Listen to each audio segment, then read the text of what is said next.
current body of work that I'm dealing with is called Opulent Alterations, and it's exploring some of society's reasons for elective surgeries. I really wanted to look into some of the reasons that people decide to have these alterations, these sometimes seemingly lavish operations on themselves. Probably one of the first questions that I posed to myself when I began this was, what would happen if cosmetic surgery was free?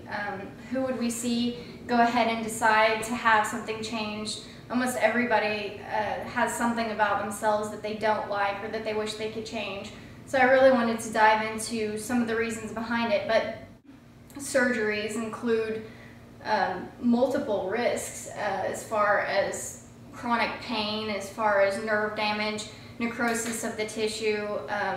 I think thinking in the terms of if it was free to everybody, I think we would see that people's fear of not being accepted would far outweigh their fear of the risks of some of these surgeries. Most of my work deals with intrinsic values, spiritual, even the idea of the ephemeral, the passing moments. So I really wanted to take a different approach with this body of work. I wanted to start with the physical and see how that related to the intrinsic values. And I think there's always a balance between the two. And with cosmetic surgery, the physical begins to outweigh the intrinsic, or at least in the person's mind that's having the operation done, their balance is not complete unless they've had this done. They're not happy on the inside unless they physically have this alteration done to themselves. So this is a full layout of the gallery and the drawings.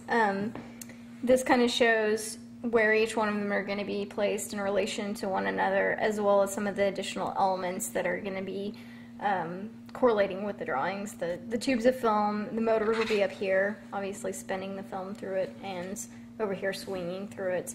And then some of the surgical instruments, such as the hemostats and the IV unit. The first figure that will actually be hanging in traditional orientation vertically, with the film hanging through it and swinging. It's going to be horizontal, so people will actually be able to look down on it as if it was an operating table. And then the hemostats will be surrounding it and actually stitched through the plexiglass as well as into part of the drawing. It's been really interesting to work with the curators. They've been a really good source of feedback.